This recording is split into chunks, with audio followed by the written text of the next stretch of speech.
The city's expanded pilot program to keep people safe on 6th Street, making its grand debut later tonight.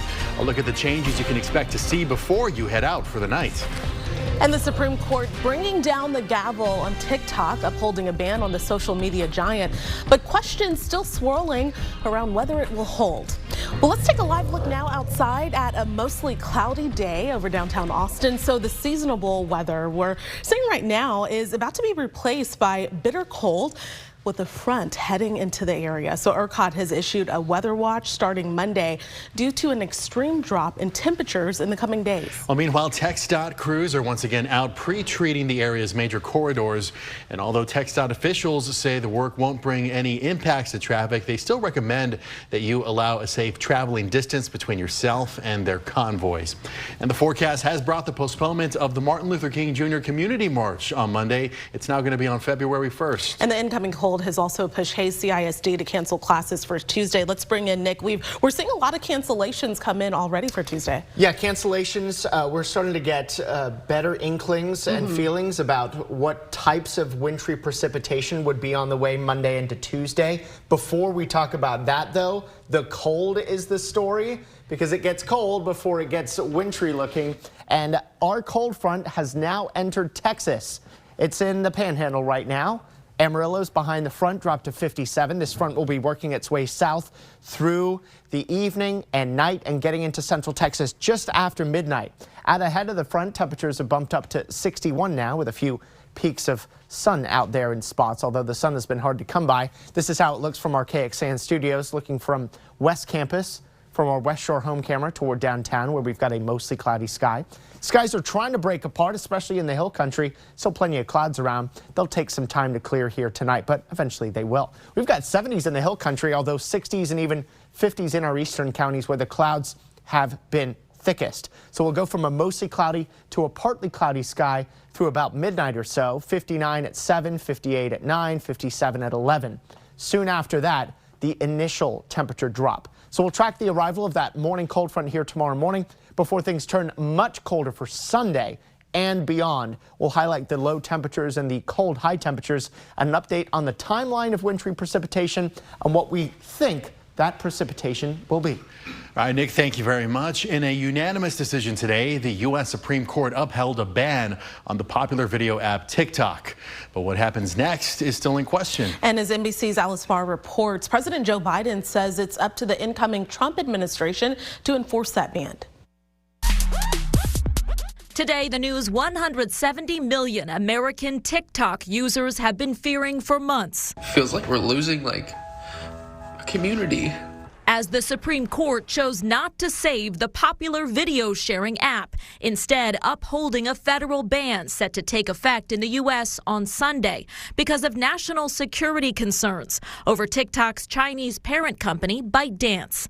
The High Court citing, quote, TikTok's scale and susceptibility to foreign adversary control, together with the vast swaths of sensitive data the platform collects. But that may not be the final word. TikTok's U.S. CEO appealing directly to President-elect Trump.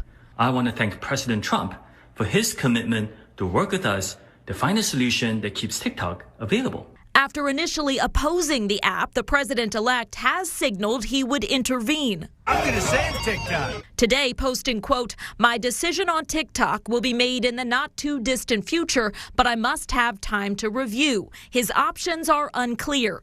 President Biden signed the law last spring requiring the Chinese owners to sell or shut down in this country on January 19th. Today, passing the problem along to his successor. Two Biden administration officials tell NBC News that during the final hours of his presidency, the federal government will not enforce hefty fines on companies like Apple and Google that give users access to TikTok. Two administrations hoping to dodge the blame for a broadly unpopular ban. In Washington, Alice Farr, NBC News. And going in depth, TikTok has two different office spaces in downtown Austin. Employees work inside of the Chase Bank building at the corner of 6th and Lavaca. And the company also opened up offices on some of the upper floors at 300 Colorado, one of the newest office buildings downtown. That location is where most of the employees work. Officials in Bastrop are investigating after a home was destroyed in a possible explosion overnight. Bastrop and Travis County officials responded to a report of an explosion on Wilbarger Cove a little before 2 this morning. And now investigators are trying to figure out whether an explosion started a fire or vice versa. While it is still early in this investigation, officials believe the house was empty at the time of that incident. A federal judge in Texas is allowing 3 other states to challenge access to the abortion pill mifepristone nationwide. Idaho, Kansas, and Missouri can now move ahead with their efforts in a U.S. district court in Amarillo. The states want the courts to prohibit telehealth prescriptions of the pill and also limit its use in the first 7 weeks of pregnancy. Judge Matthew Kaczmarek, a Trump nominee, ruled that the parties should not be automatically discounted from suing in Texas just because they are outside the state. Well, tonight you won't be able to walk in the middle of the road in 6th Street. The city is testing out allowing car traffic back in the historic nightlife spots. And this is all part of a larger effort to revitalize 6th Street by breaking up late night crowds that often get unruly and sometimes even violent. KXAN's Brianna Hollis has covered 6th Street safety very closely for the last 3 years. And Bri, you're downtown for us this evening to show us the new fences that are up right now. Yes, so these fences add an extra layer of protection between cars and pedestrians. They also help extend the sidewalk, giving people some more space to walk. Now, even though 6th Street itself is open, the city is still closing down San Jacinto, Trinity, and Natchez between 5th and 6th and 6th and 7th. And that's because APD says the last time they tried this about a decade or so ago, there was just too much chaos with all of that cross traffic. Now, something important to note, this decision was not made in response to what happened in New Orleans. This is something that's been in the works for a while with the main goal of deterring those late night stagnant crowds that are often full of people who aren't even coming in to the businesses here. We spoke with Mayor Kirk Watson earlier this morning, who says the city will reevaluate if there are any major red flags. If things need to be fixed, we will fix them. If after a while we decide something needs to be changed, they'll be changed. But we are doing this the way the public would want us to do this, to assure that 6th Street is as safe as we can make it. Police Chief Lisa Davis herself will also be out here tonight monitoring things. And you also have some special coverage for us as the city tests this out tonight. Talk about what your plan is, Bri. Yeah, so we really want to be able to give you all a look at how this goes. So I'm going to come back down here around 10:30 tonight when things start getting busy with my camera, taking a look for myself. I'm going to be on the rooftop of some of the businesses here. Some of those owners are letting me get a bird's eye view. I'm also planning to catch up with Chief Davis, some other APD officers to get some of their real-time thoughts on all of this. So we'll have some video of that for you tomorrow. Of course, if there are any major issues, we'll let you guys know as soon as possible. Otherwise, we'll have an update for you on Monday. All right, Brianna Hollis, always hard at work. Thank you so much. And we have some new information today on what went wrong during yesterday's SpaceX launch of its Starship mega rocket. So the spacecraft was destroyed following a thrilling booster catchback at the launch pad. The Starship exploded, breaking up over the Caribbean and causing a major headache for travelers in that area. According to flight tracking website Flight Radar 24, the debris in the air forced dozens of flights to be diverted, and Florida airports also saw some delays as well. In a statement, SpaceX said initial data indicated that a fire developed near the tail end of the Starship. The ship was supposed to soar across the Gulf of Mexico from South Texas on a near loop around the world, similar to previous test flights. The FAA is requiring SpaceX to perform a mishap investigation into that explosion. The CDC is calling for ramped up testing to track down human bird flu cases. This comes amid an escalating outbreak of the virus in dairy cows and poultry. The agency says labs should accelerate testing on patients hospitalized with the flu to within 24 hours of their admission in order to see whether they have seasonal influenza A or if they have bird flu. The labs will also need the help of hospitals, though, which often send samples out for testing in bulk every few days. In Los Angeles, the Santa Ana winds have finally died down, allowing firefighters to bring almost 40,000 acres of wildfires under control. Now, some people have been allowed to return to evacuation zones, but tens of thousands are still waiting to see what may be left of their homes. And NBC's Ellison Barber reports now from Dodger Stadium, where professional sports organizations have come together to host a donation event. In the middle of all of the devastation and destruction and loss in Los Angeles County, there are also events like this. This is a massive, essential relief effort, a drive that is organized by the Los Angeles Dodgers as well as other LA sports team. And take a look at this. We're with a nonprofit called Baby to Baby today. We're being careful here not to show the faces of some of the children because a lot of these kids have been brought over here from some of the shelters in the area. Many of them, they have lost their homes, they have been displaced, or their families were already struggling prior to this happening. They come here today, and at these different booths, essentially, they can get almost everything they could need, from food, diapers, baby formula, kids snacks, coats, and even toys down towards the end. One of the things Baby to Baby says is really important to them when they're doing efforts like this. They do massive distributions all across the United States throughout the year, primarily focused on delivering and providing free diapers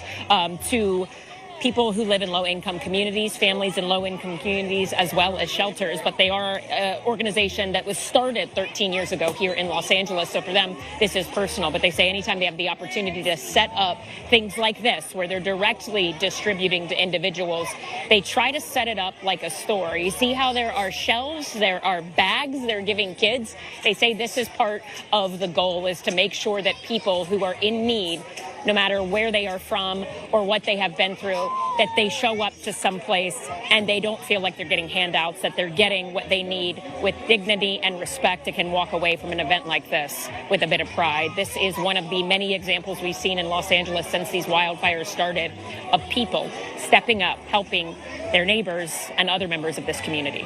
Reporting at Dodger Stadium, I'm Ellison Barber, NBC News. The inauguration for President-elect Donald Trump is being moved indoors due to the incoming frigid weather. Temperatures in Washington, D.C. are expected to be in the 20s on Monday, with a low of 6 degrees and strong winds. So the ceremony will now take place inside of the Capitol Rotunda. This hasn't happened since Ronald Reagan's second inauguration in 1985. Trump also announced his team has secured D.C.'s Capital One Arena, so supporters there in D.C. can watch the ceremony live indoors on Monday. So as we get another look at weather now, the Martin Luther King Jr. Community March scheduled for Monday has been canceled. We said at the start of the show that it had been postponed, but it's actually canceled. The festival that usually follows it, that is what's been rescheduled to February 1st. All right, and we're seeing some delays, cancellations, postponements rolling into the newsroom. Yeah, and there's two concerns. Dangerous cold. We can't forget about that, even though a lot of the focus is going to be on precipitation. But the second thing is the precipitation, and that's what everyone's talking about. And that's why my wife is sending me texts asking me about it, because all her colleagues are asking her about it. Hi, Katarina. I'm like, come on, watch us here on KXAN, and we'll give you all the answers. Let's take you outside to Georgetown, where we've got a mostly cloudy sky from our Ewald Kubota weather camera there. As you can see, a few breaks in the clouds way off in the distance. I wouldn't call that much sunshine, but there's some glimmers of it right now. And you can see some of those holes trying to open up west of 35. A few sprinkles, spotty showers that came through earlier today. Those are now gone. The next thing we'll notice is the clearing, and you can see our computer models bring that clearing in gradually here tonight. We think we'll be just about clear of clouds by the time we hit midnight, and then I don't think we'll have clouds the rest of the weekend. Here's the front that is due to come into Central Texas early tomorrow morning. We're at 61 now, and we're actually going to be pretty warm, all things considered, for the next few hours until that front gets here, and then we'll notice the chillier air coming in. Here's how it's going to look in Austin. So 60 here at 6, 56 at midnight, so not much of a drop. Then the front comes in, then we drop into low mid 40s, and then we're up to 59 here tomorrow afternoon. Here's how that front looks statewide. So mid 50s there just after midnight. There's the 40s, 30s, and 20s early tomorrow morning. But the sunshine through the day is actually going to allow temperatures to try to rebound, at least for a good chunk of the state, before the truly exceptionally cold air comes in Saturday night into Sunday morning. And that's how we start Sunday morning in the 20s. So tonight we're down to 44, fading clouds slowly. Overnight front will change the wind direction a little bit and usher in some chillier air. But it's not going to be all that cold tomorrow. High of 59. The sunshine should help, but it will be breezy, so the 59 may feel more like the low 50s to mid 50s in the afternoon. And then Sunday, a much colder day, a high of 42. The best it will feel, though, with the wind is the 30s. Then temperatures get colder. Air temperatures in the 30s on Monday at 39. Coldest day, Tuesday, 36. Then we start to climb out of this as we get into Wednesday. But some bitterly cold mornings. Upper 20s, widespread hard freeze Sunday morning. Mid-20s to low 20s Monday, Tuesday, and Wednesday morning. Please don't forget the 4 Ps here this weekend and next week. People, pets, plants, and pipes. And we'll be concerned about all 4 of those over the coming days. Now, what about the potential for wintry precipitation? We're getting a better handle on the timing now. Most of the daylight hours of Monday are looking dry. Not completely, but mostly. We've got a 20% chance of a wintry mix coming in the afternoon. High of 39. But then as we head into Monday evening and night, those precipitation chances go way up. They're now up to 60%. And with lows in the mid-20s, you rule out rain once the temperature drops below freezing. Then you're looking at, is it freezing rain, is it sleet or snow? And then you could see on Tuesday the precipitation chances once we hit daybreak drop to 30% as drier weather comes in later in the day. So what about the precipitation type where you are?